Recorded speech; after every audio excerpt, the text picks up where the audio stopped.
Hello students, welcome back to the channel Accounts Expertise. We are going to start our new chapter Bills of Exchange. Now, first of all we will study the concept that what is Bills of Exchange.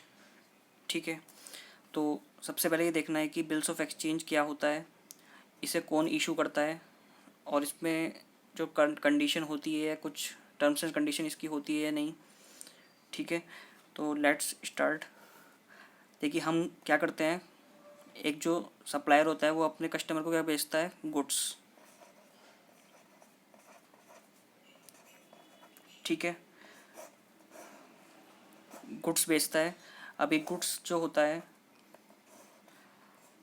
या तो वो उसकी cash में cell होती है या credit sale होती है.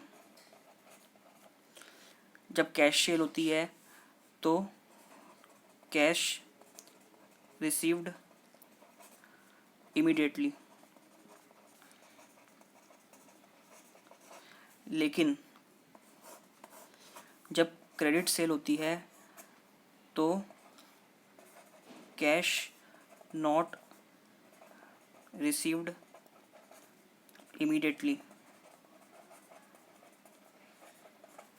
ठीक है, दूसरा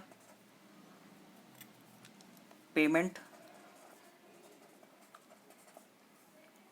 will be made by the buyer और customer at a future date. भविष्य में किसी डेट पर कस्टमर क्या करेगा, उसका पेमेंट करेगा. जो उसको माल बेचा हमने वो इमिडिएटली पेमेंट नहीं करता है, तभी हम उसको क्या कर देते हैं, उधार पे माल बेचते हैं ताकि वो फ्यूचर में उसका पेमेंट करे. ठीक है, लेकिन कैश सेल्स में क्या होता है, एकदम से माल बेचा और एकदम से पेमेंट रिसीव हो गया. लेकिन क्रेडिट सेल में क्या होता है कि आज माल बेचा तो उसकी 1 महीने बाद, 15 दिन बाद या 2 महीने बाद के कस्टमर क्या करता है, उसका पेमेंट करता है. तो कैश इसमें क्या होता है, नॉट रिसीव्ड इमीडिएटली, और इसमें क्या होता है, कैश रिसीव्ड इमीडिएटली. ठीक है, अब बात आती है कि जब क्रेडिट सेल करता है तो कई बार क्या होता है, जो माल बेचता है सप्लायर, मतलब क्रेडिटर जो माल बेचता है, कई बार उसको क्या होता है, वो रिलाई करता है और कई बार नॉट रिलाई.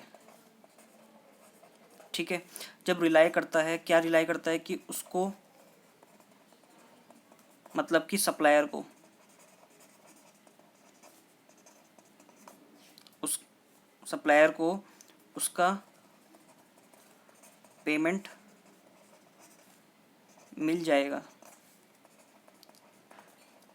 ये क्या होता है, सप्लायर को बिलीव होता है, विश्वास होता है कस्टमर पे कि उसका पैसा मिल जाएगा. लेकिन कई केसेस में क्या होता है कि उसको रिलाई नहीं होता, मतलब कि बिलीव नहीं होता कि कस्टमर उसका पैसा दे देगा. ठीक है, तो उस केस में क्या करता है वो, अगर कोई क्या होता है पॉसिबल, मतलब कि कोई डिले होता है या डिफ़ॉल्ट होता है, मतलब कि उसको इस चीज़ का क्या है, कहीं डिले ना हो जाए या डिफ़ॉल्ट ना हो जाए, उस चीज़ का डर सप्लायर को रहता है कि कहीं मेरा जो पैसा है, जो मैंने माल बेचा है, उसका पैसा कहीं डिले या डिफ़ॉल्ट ना हो जाए. उसके लिए वो क्या करता है, एक इंस्ट्रूमेंट इशू करता है. क्या इशू करता है, इंस्ट्रूमेंट, जिसको क्या कहते हैं, बिल्स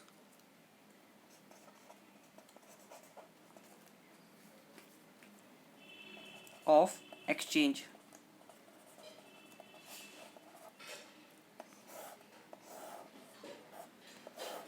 ठीक है, तो हमने क्या पढ़ा कि दो सेल्स होती है, कैश सेल्स और एक क्रेडिट सेल. कैश सेल्स में पैसा एकदम मिल जाता है, एक तरफ माल दिया और पैसा एकदम आ गया. क्रेडिट सेल में क्या होता है कि पैसा, माल दिया और पैसा एक फ्यूचर डेट पे जाके मिलता है, जो एग्रीड होती है कि इस दिन हम पैसा आपको दे देंगे. Payment will be made by the buyer और customer at a future date. ठीक है, जिसको जो माल खरीद रहा है वो कब पेमेंट करता है, उसका फ्यूचर डेट पे. लेकिन फ्यूचर डेट पे करता है तो जो सप्लायर जो माल बेच रहा है उसको डर रहता है कि कई बार वो बिलीव कर लेता है, अगर कस्टमर उसकी जान पहचान का है तो उसको रिलाई होता है कि मेरा पैसा वापस आ जाएगा, उसे कोई डर नहीं होता, तो उस केस में कोई प्रॉब्लम नहीं है। लेकिन जिस चीज़ पे वो रिलाई नहीं कर पाता, जिस कस्टमर पर उसे बिलीव होता है कि कहीं कस्टमर डिले या डिफ़ॉल्ट ना कर दे, तो उसके रिगार्डिंग वो क्या करता है, एक इंस्ट्रूमेंट इशू करता है। ठीक है, इंस्ट्रूमेंट इशू करता है जिसका नाम है बिल्स ऑफ एक्सचेंज। ठीक है, अब ये बिल ऑफ एक्सचेंज क्या है? बिल्स ऑफ एक्सचेंज एक मतलब बायर क्या है, जो माल खरीद रहा है, वो एक एश्योरेंस देता है, मतलब एक विश्वास देता है सेलर को कि वो उसका पेमेंट फ्यूचर डेट पे 100% कर देगा। ठीक है, वो उसको एक विश्वास देता है। ठीक है, इसलिए जब supplier bills of exchange issue करता है तो कस्टमर क्या करता है, अपने साइन करता है, उस पर अपने साइन करता है कि मैं ये पेमेंट मतलब इसको एक्सेप्ट करता हूँ कि मैं इस दिन इस फ्यूचर डेट पर इस पेमेंट को कर दूंगा। ठीक है, तो हम इसको क्या कहेंगे, ये एक तरह से क्या है, इंस्ट्रूमेंट ऑफ क्रेडिट। उधार देने के लिए जो हम इंस्ट्रूमेंट इशू कर रहे हैं, मतलब कि हम कस्टमर को एक इंस्ट्रूमेंट दे रहे हैं क्रेडिट का कि आप हमें इस फ्यूचर डेट में आपको पेमेंट करना होगा। ठीक है, उस इंस्ट्रूमेंट ऑफ क्रेडिट का नाम क्या है, जो हम उधार दे रहे हैं माल? Bills of exchange. ठीक है, अब बिल्स ऑफ एक्सचेंज को हम थोड़ा डीप में पढ़ते हैं। अब आता है meaning of bills of exchange.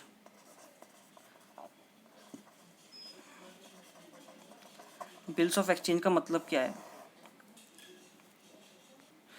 देखिए, सबसे पहली बात है नंबर 1 कि ये इंस्ट्रूमेंट इन राइटिंग होता है, ओरली नहीं होता कि मैंने बोल दिया कि आपको ये पेमेंट करना है तो आप उसे ओरली एक्सेप्ट कर लिया। ये क्या होता है, इंस्ट्रूमेंट इन राइटिंग। ठीक है, ये कौन बनाता है? जो सप्लायर होता है। ठीक है, instrument in writing made by seller या सप्लायर।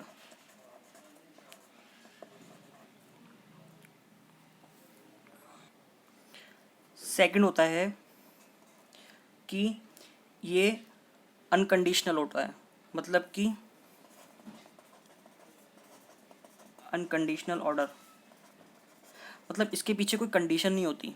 कंडीशन मतलब जैसे कि मैंने उसको माल बेचा, ठीक है, तो मैं उससे कुछ उधार, मतलब कुछ भी चीज़ ऐसी नहीं रखवा रहा हूँ कि जब तुम मेरा पेमेंट करोगे तो मैं तुम्हें तब ये तुम्हारी चीज़ वापस लौटाऊंगा।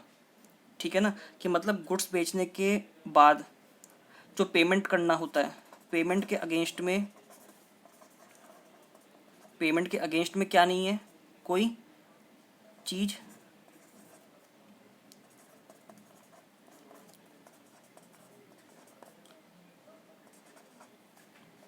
गिरवी गिरवी रखना।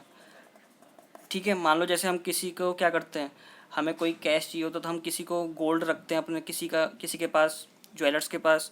ठीक है, तब जाके वो हमें पैसा देता है।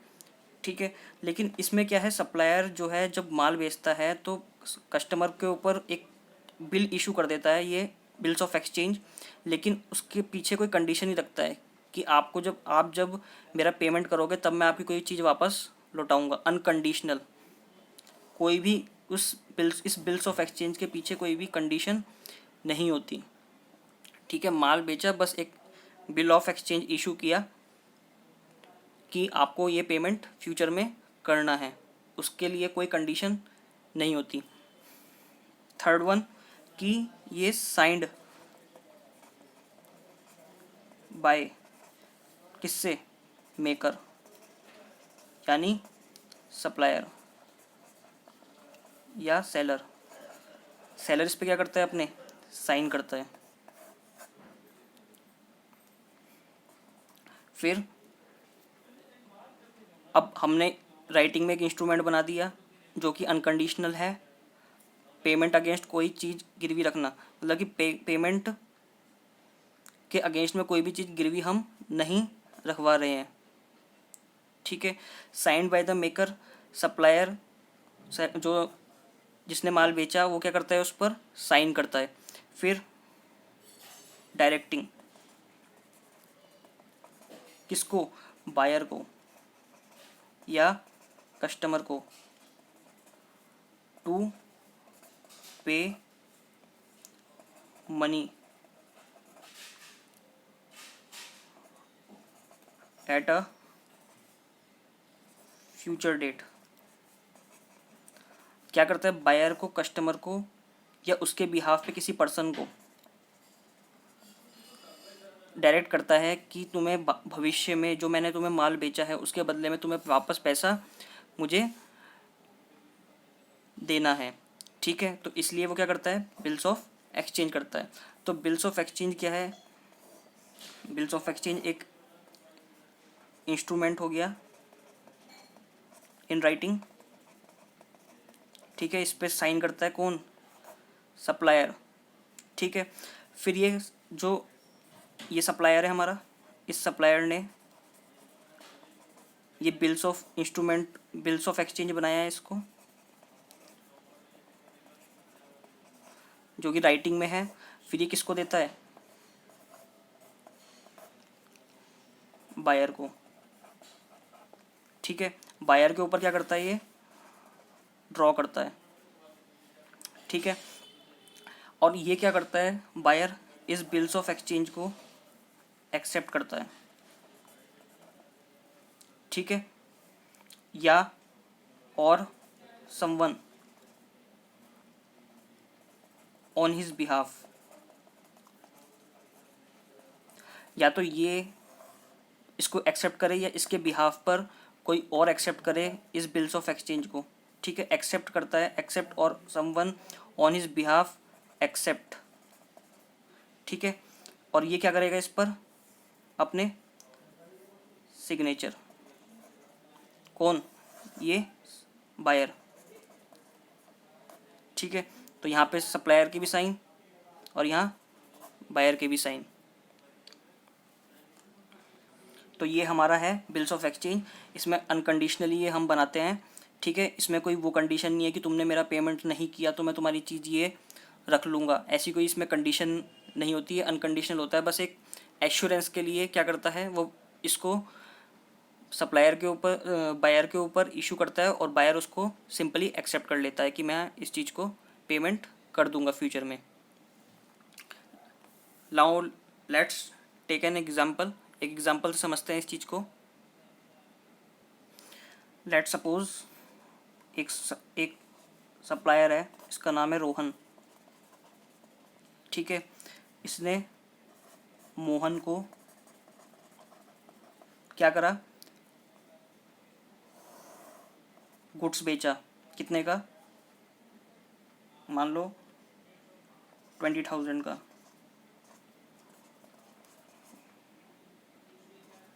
Goods sold. ठीक है। 20,000 रुपये का माल बेचा मोहन को। ठीक है। माल बेचने के बाद इसने एक चीज़ जोड़ दी इसको, क्या, बिल्स ऑफ एक्सचेंज ड्रॉ किया इसके ऊपर।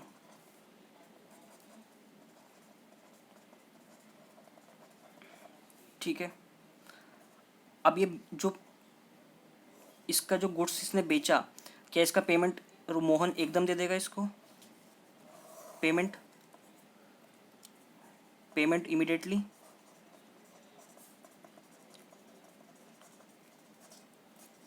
लेकिन नहीं, पेमेंट इमीडिएटली नहीं होगा। तो रोहन ने कहा कि मैंने आज आपको माल बेचा है। ठीक है। मान लो 1 जनवरी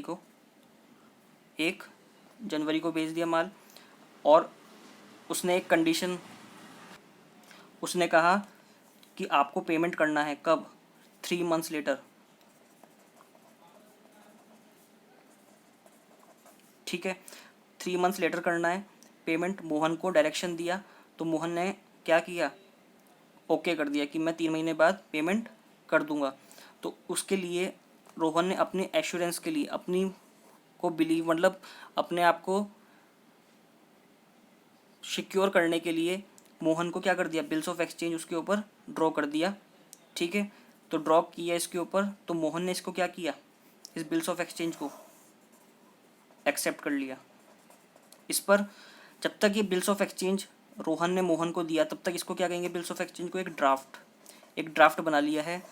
ठीक है, रोहन ने मोहन को एक्सेप्ट कराने के लिए।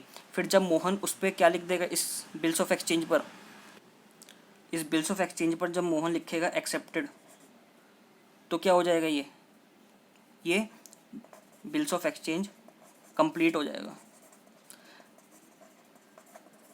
ठीक है, जब तक रोहन ने मोहन को ये बिल एक्सेप्ट मतलब नहीं दिया, ठीक है, तो तब तक ये क्या है हमारे लिए, एक ड्राफ्ट।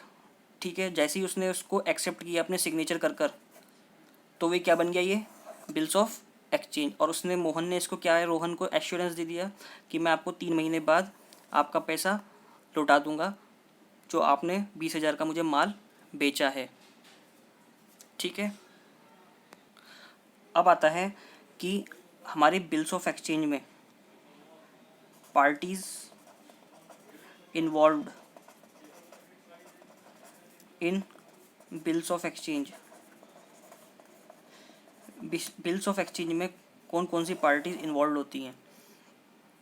ठीक है, नंबर पहला ड्रॉअर। ड्रॉअर को हमने पढ़ा क्या, सप्लायर या सेलर, मतलब जो गुड्स बेचता है वो बिल्स ऑफ एक्सचेंज ड्रॉ करता है बायर के ऊपर। ठीक है, और उसको फ्यूचर में पेमेंट के लिए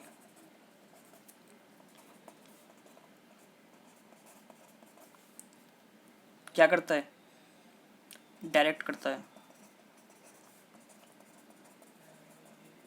ठीक है, उसने उसके ऊपर बिल्स ऑफ एक्सचेंज क्यों ड्रॉ किया, ताकि वो उसको फ्यूचर के पेमेंट करने के लिए डायरेक्ट कर सके कि आपको ये फ्यूचर में पेमेंट देना है। नंबर सेकंड, दूसरी पार्टी होती है ड्रॉई।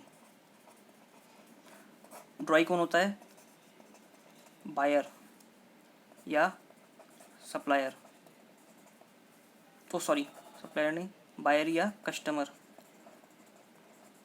ठीक है, या परचेजर ऑफ गुड्स। ठीक है, ड्रॉई के ऊपर क्या करता है, ऑन हुम bills of exchange is drawn, जिसके ऊपर बिल्स ऑफ एक्सचेंज ड्रॉ किया गया है। तो हम अगर सिंपल वर्ड्स में इस चीज़ को समझे तो ड्रॉअर कौन हो गया, क्रेडिटर।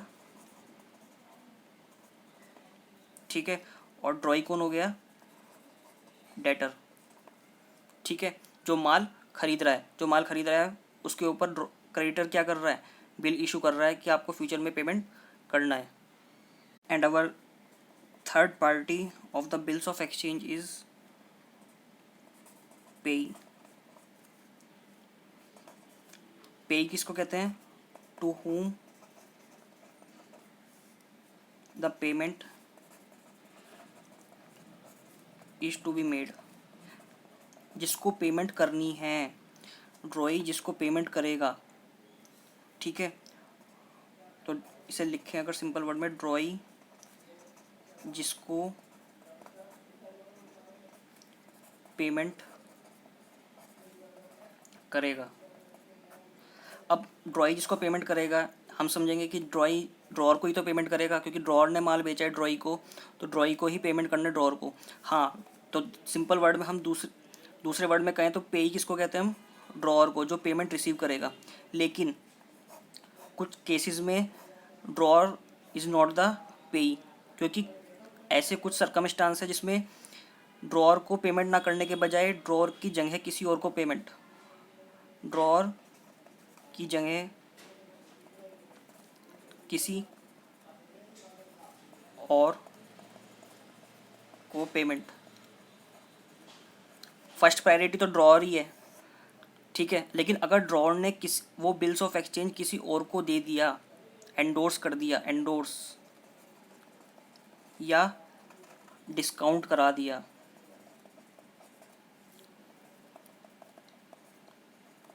बिल्स ऑफ एक्सचेंज, ठीक है।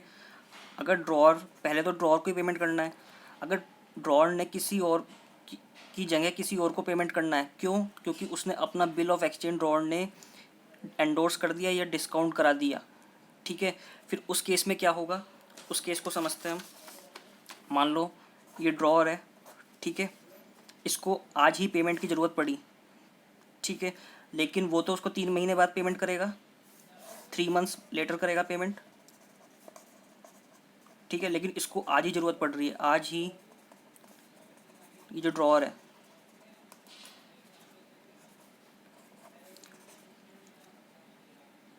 मनी की, आज ही मनी की ज़रूरत है।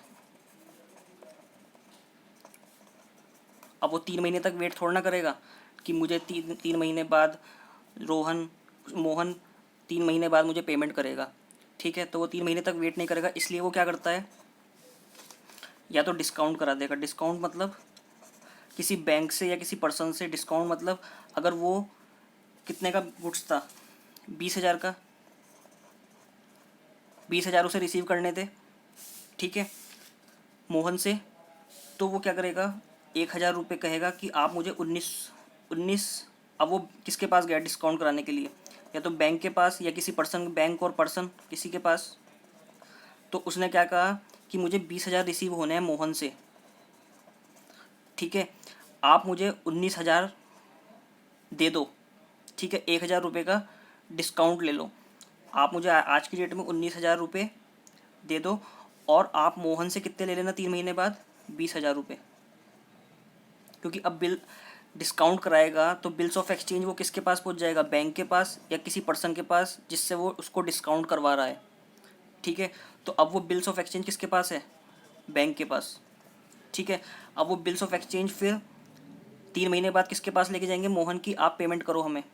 ये बिल्स ऑफ एक्सचेंज हमें किससे मिला, रोहन से मिला है, ठीक है। तो आज आपको इसको पेमेंट करना है, 3 महीने हो चुके हैं, तो आपको कितने की पेमेंट करनी होगी, मोहन को, बैंक को या पर्सन को जिससे डिस्काउंट कराया है, 20,000 रुपये की पेमेंट करनी होगी। और बैंक ने रोहन को कितने पैसे दिए हैं, 19,000, 1,000 रुपये के डिस्काउंट में, तभी तो वो आज उसको ज़रूरत है। और बैंक को 3 महीने बाद पैसे मिलेंगे, तो बैंक, अगर बैंक को भी क्या कहता है, अगर वो 20,000 रुपये ही दे देता, 20,000 रुपये बैंक रोहन को दे देता, तो उसे फ़ायदा क्या होता बैंक को, कि वो 3 महीने तक अपना पैसा लटकाए रखेगा, ठीक है ना। तो उसने क्या किया, बैंक ने कहा कि हम आपको 19,000 रुपये देते हैं, ठीक है, तो बिल्स ऑफ एक्सचेंज के बदले हम मोहन से 20,000 रुपये ले लेंगे। तो रोहन भी क्या हो गया, एग्री की मैं आपसे 19,000 रुपये ले लेता हूँ आज, और मोहन से आप तीन तीन महीने बाद 20,000 रुपये ले लेना, मैं आपको 1,000 रुपये का डिस्काउंट दे रहा हूँ, ठीक है। तो बैंक रोहन को कितना पेमेंट करेगा, 19,000, और बैंक रिसीव कितना करेगा मोहन से, 20,000 रुपये, ठीक है। अब क्या हुआ, ये तो था फर्स्ट केस की एंडोर्स करवाया, सॉरी डिस्काउंट करवाया। दूसरा केस है एंडोर्स, ठीक है।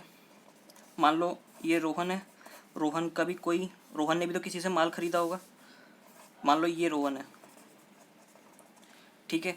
अब रोहन ने भी तो किसी से माल खरीदा होगा, रोहन का क्रेडिटर, और ये रोहन का जो बायर था वो कौन था, मोहन, ठीक है।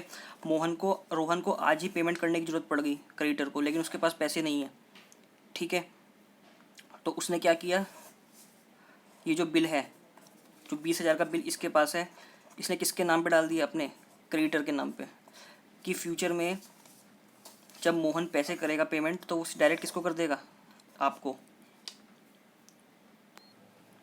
ठीक है। तो इस केस में क्या हुआ, जो रोहन का जो क्रेडिटर है वो क्या हुआ, पेई, ठीक है। इस केस में कौन पेई हुआ, बैंक या वो पर्सन जिससे रोहन ने क्या करवाया, बिल डिस्काउंट कराया। तो मोहन किसको पेमेंट करेगा, 3 महीने बाद बैंक को पेमेंट करेगा जिससे रोहन ने बिल डिस्काउंट करवाया है। ठीक है। और दूसरे केस में एंडोर्स कर सकता है, रोहन को पेमेंट करनी है क्रेडिटर को। ठीक है, अपने क्रेडिटर को पेमेंट जिससे रोहन ने माल खरीदा। तो वो क्या करेगा, जो बिल एक मोहन के नाम से पड़ा था, बिल्स ऑफ एक्सचेंज, उसने क्या कर दिया, फेवर में एंडोर्स कर दिया उसको, बिल्स ऑफ एक्सचेंज को अपने क्रेडिटर के नाम पे। तो अब रोहन अपने क्रेडिटर को कुछ पेमेंट करनी होगी क्योंकि उसने माल खरीदा, जैसे जैसे इसने मोहन ने माल खरीदा रोहन से। ठीक है, ऐसे ही रोहन को भी कुछ पेमेंट करना होगा अपने क्रेडिटर को। तो उसने अपने 20,000 का माल, 20,000 का पेमेंट उसने अपने क्रेडिटर के नाम पे एंडोर्स कर दिया वो बिल्स ऑफ एक्सचेंज कि फ्यूचर में मोहन आपको क्या करेगा, वो 20,000 रुपये पे कर देगा, मुझे पेमेंट नहीं करेगा। डायरेक्ट किसको पेमेंट करेगा, जो रोहन का क्रेडिटर है। तो हम इसकी समरी समझते हैं अब। तो ड्रॉर, हमने 3 कंसेप्ट पढ़े, ड्रॉर, ड्रॉई एंड पेई। ठीक है, तो ड्रॉर कौन हुआ, रोहन ने ड्रॉ किया। ठीक है, अगर मोहन रोहन को डायरेक्ट पेमेंट कर देता है, ठीक है, तो इस केस में ड्रॉर कौन हुआ, रोहन, ड्रॉई कौन हुआ, मोहन, एंड पेई कौन हुआ, तब भी रोहन, क्योंकि उसने बिल डिस्काउंट ही नहीं कराया। तो पेमेंट डायरेक्ट ड्रॉर ने ही, रोहन ने ही रिसीव करा, तो पेई भी रोहन हुआ। लेकिन उसने अगर अपना बिल डिस्काउंट कराया बैंक में या किसी पर्सन को, तो उस केस में ड्रॉर रोहन हुआ, ड्रॉई मोहन हुआ, और पेई कौन हुआ, बैंक, जिसको पेमेंट होगा एक्चुअल में। ठीक है, सेकंड केस में ये था डिस्काउंट का केस। इस केस में क्या है, रोहन क्या है, रोहन, ड्रॉर, ठीक है, मोहन कौन है, पेई। ठीक है, अगर ड्रॉर ने कोई भी, मतलब रोहन ने कोई भी क्रेडिटर के फेवर में कोई भी बिल ऑफ एक्सचेंज एंडोर्स नहीं किया और पेमेंट मोहन से डायरेक्ट रिसीव कर लिया, तो यही कौन होगा, पेई, रोहन ही पेई होगा। लेकिन अगर रोहन ने बिल्स ऑफ एक्सचेंज एंडोर्स कर दिया अपने क्रेडिटर के नाम पर और पेमेंट मोहन सीधे क्रेडिटर को कर रहा है, तो क्रेडिटर कौन होगा, पेई। ठीक है, होप है आपको ये कंसेप्ट समझ में आ गया होगा। ठीक है स्टूडेंट्स, आज के लिए इतना ही। मिलते हैं नेक्स्ट सेशन में विद न्यू कंसेप्ट। तब तक के लिए बाय एंड टेक केयर।